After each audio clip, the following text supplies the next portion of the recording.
साहब, आज जो है राजेंद्र पाल गौतम जो यूपी के प्रभारी बनाए गए हैं, आज उनका इंटेलेक्चुअल यहाँ लोगों के साथ बातचीत की है उन्होंने, और काफ़ी बड़ी संख्या में जो लोग यहाँ जुटे थे, कम समय में इतना बड़ा धमाका कर गए हैं कि यहाँ की राजनीति में हलचल पैदा हो गई है। क्या कारण है?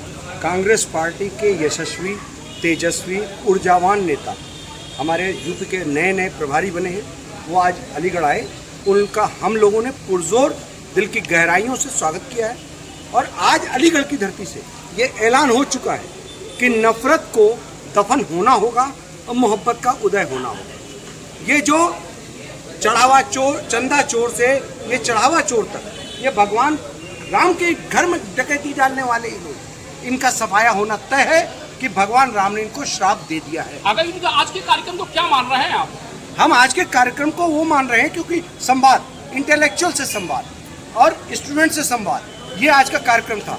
आज का कार्यक्रम राजनीतिक कार्यक्रम नहीं था, लेकिन जो आज जिस तरह से संवाद हुआ है, जो लोगों ने, इंटेलेक्चुअल लोगों ने बातें रखी हैं, स्टूडेंट्स ने अपनी बातें रखी हैं, जो आजकल पेपर लीक इतना बड़ा मुद्दा बना हुआ है जिससे तमाम स्टूडेंट आहत हैं, लोगों को बेरोजगारी की समस्या है, देश त्राहिमाम कर रहा है बेरोजगारी को लेकर, युवा त्राहिमाम कर रहा है, हर वर्ग, हर जाति, किसान, महिलाएं, ये यूपी के अंदर जो सत्ता चल रही है, ये एक नफरत की सत्ता है, उसका खात्मा तय है। ये आज इस अलीगढ़ की धरती से ये ऐलान होकर के हमारे प्रभारी जी ने यहाँ से गए।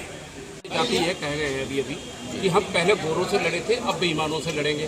भाई इस पर बता दिए कांग्रेस कितना खराब करने जा रही है। देखिए, कांग्रेस ने इस देश को आज़ाद किया। यहाँ पे जो मुल्क की जो आज़ादी की लड़ाई थी वो किसने लड़ा? कांग्रेस पार्टी ने लड़ा, और गांधी जी के नेतृत्व में, नेहरू जी के नेतृत्व में चुनाव लड़ा गया। आज फिर से हिंदुस्तान गुलामी की तरफ जा रहा है। जिस तरह से आप देख रहे हैं, संविधान को छीनने की कोशिश की जा रही है, मुस्तकिल अब तो जीते हुए एमएलएस को तोड़ के पार्टियों को खरीदने की कोशिश की जा रही हो ही रही है। बंगाल में हो रहा है, बिहार में हो रहा है, हर जगह ये चीज़ है। उसमें कांग्रेस पार्टी एक अकेली ऐसी पार्टी है, और राहुल गांधी और माननीय खड़गे साहब, यही एक ऐसी पार्टी है जो इस मुल्क की लड़ाई लड़ सकती है। उन्होंने इसी बात को रिपीट किया कि पहले हम गोरों से लड़े थे और अब जो है इन चोरों से अब लड़ने की तैयारी। क्या नाम है? Arshad Khurshid, general secretary. Depend क्यों रहे कि स्टेट पार्टीज के सिलसिले में अकेले क्यों नहीं लड़ते आप? क्या उत्तर प्रदेश में 27 में अकेले लड़ेंगे? अभी ये शीर्ष नेतृत्व तय करेगा, और कांग्रेस पार्टी ने ही भारत की आज़ादी का आंदोलन लड़ा। कांग्रेस पार्टी भारत की सबसे बड़ी पार्टी है। कांग्रेस पार्टी ने एम्स बनाया, आईआईटी बनाई, आईआईएम बनाया। कांग्रेस पार्टी ने सैकड़ों पीएसयूज बनाए।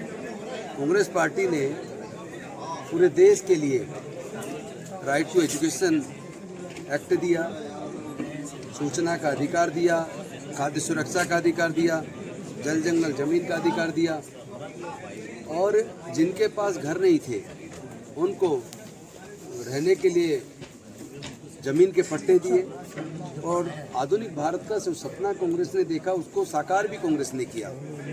कांग्रेस ने सैकड़ों पीएसयूज बनाए। अच्छा गौतम साहब, कांग्रेस पार्टी के जो सीनियर लीडरान पार्टी छोड़ के जाते हैं, उनको ये शिकायत रहती है कि जो कांग्रेस की टॉप लीडरशिप है वो मिलने में, अपॉइंटमेंट देने में बहुत टाइम लगाते हैं, मिलते नहीं। ये शिकायत आम आती है कि राहुल जी, प्रियंका जी का प्रोटोकॉल इतना सख्त है कि वो छोटे मोटे लीडर से लोग नाराज हो गए। ऐसा नहीं है, कांग्रेस पार्टी में लगातार ज्वाइन करने वालों का सिलसिला लगातार दूसरी पार्टी से लोग आके कांग्रेस में ज्वाइन कर रहे हैं। इसका मैं तो खुद कई बार मिला, क्वालिफाइड टीचर और तो सरकारी अनेकों लोगों से मैंने खुद मिलवाया। आपके बच्चे क्यों सरकारी में नहीं पढ़ते? और निस्संदेह कांग्रेस पार्टी अब मजबूती की तरफ है। एक दौर आया था जो गुजर चुका है, हमारे जो अब मिनिस्टर सबको समझ आ गया कि नहीं बचा। सारी रीजनल पार्टी जनता पार्टी ने खत्म कर दी है। लेकिन उनके यहाँ सबके तक कि जो बच्चे पार्टी विदेशों में पढ़ रहे लगती हैं। है, तो ये साजिश क्या है, उसके बाद इसको समझना बहुत जरूरी है। विधायकों को अपने में मिला लेते हैं, क्यों सरकारी में सांसदों में मिला लेते हैं। क्यों सरकारी स्कूलों को कमजोर किया जा रहा है? मैं तो इसके अगर जड़ में जाता उसी हूं, के लिए हम लोग तो जनता मुझे से डायरेक्ट संवाद इससे बाबा साहब के राहुल संविधान गांधी से जी पहले डायरेक्ट जो संविधान था जिसे जनता के मुद्दे उठा रहे हैं, छात्रों के मुद्दे उठा रहे हैं।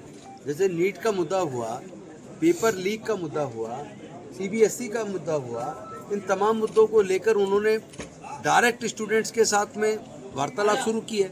अभी कोटा में उन्होंने एक जनसंवाद किया, वहाँ पूरा प्रेजेंटेशन दे के उन्होंने बताया कि किस तरह केवल 5 तरह के एग्ज़ाम पर, जिसमें NEET, JEE, UPSC, SSC RRB के ऊपर जो परिवार का खर्च होता है 3,58,000 खर्च होता है, जबकि भारत सरकार के 5 मंत्रालय जिसमें health ministry, education ministry, women and child ministry और साइंस मिनिस्ट्री, लेबर मिनिस्ट्री, इन 5 मंत्रालयों का जितना बजट है उससे ज़्यादा पैसा तो ये परिवार अपने बच्चों को पढ़ाने के लिए या फिर ये जो सर आपको प्रदेश का प्रभारी बनाया गया है अभी, आप आपको संगठन की स्थिति प्रदेश में कैसी देखते हैं? आपको प्रदेश प्रभारी बनाया गया है, आगामी विधानसभा चुनाव सामने हैं, प्रदेश में पार्टी की क्या स्थिति है, इसमें क्या सुधार की गुंजाइश है?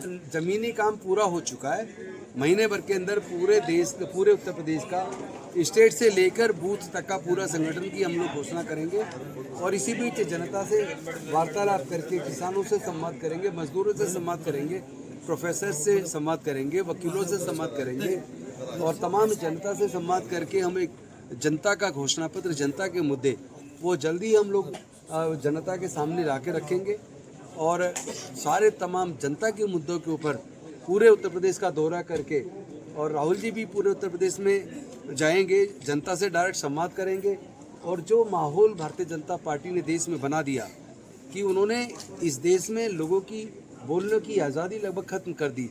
जो आम जनता को अधिकार था, सरकार अगर कोई बात उनकी नहीं मानती धरना प्रदर्शन करने का, उस पर भी उन्होंने पाबंदियां लगा दी और राइट जो एक जनता का अधिकार था बोलने की आज़ादी, उस पर भी प्रतिबंध लगा दिया। अब तो हमारे देश का मीडिया भी उनसे सवाल नहीं कर सकता।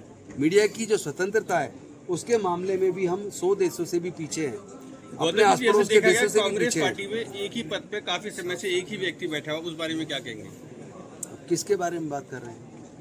एक पद पे एक ही आदमी बैठा, मुझे तो पता नहीं, लगातार नए बदलते जा रहे लोग, हर प्रदेशों का पूरा संगठन निर्माण हो रहा है। गौतम जी, एक खबर आई थी कि मायावती से मिलने गए थे, वो मिली नहीं। आपको मायावती चर्चा में आ गए, आप ज्यादा बेहतर नेता कौन लगता है? नहीं, ये कंपैरिजन का सवाल ही नहीं है। नहीं, आप नेता- यूपी में चर्चा में आ गए, आप मायावती जी से मिलने गए थे प्रोटोकॉल पे और आप चर्चा में आ गए हैं, वो आपसे मुलाकात नहीं कर पाई, क्या कारण रहा? भाई ये तो वही बता सकते, मैं क्या कारण बता सकता हूँ क्यों नहीं मिली, ये तो वही बता पाएंगी, मैं नहीं बता पाऊंगा। लेकिन आपको तो पता था कि वो मिलती नहीं है किसी से सहज तरीके से। मैं ऐसा क्यों मान के चलूँ? मैं भी अम्बेडकरी मिशन से निकला हूँ, वो भी अम्बेडकरी मिशन से निकली हैं, उनको भी कांसीराम साहब ने ट्रेंड किया है, हमें भी कांसीराम साहब ने ट्रेंड किया है। तो हम तो जब दिल्ली, उनके पिताजी से हमारा अच्छा संबंध रहा है, हमारा आना जाना रहा है, उनके भाई से। गौतम जी, अलीगढ़ है और जब भी कोई कार्यक्रम कराते हैं बड़े लीडर का यहाँ पर एएमयू के लोग, तो ये हमेशा टिकट की दौड़ में रहते हैं, इसके बारे में क्या कहेंगे आप?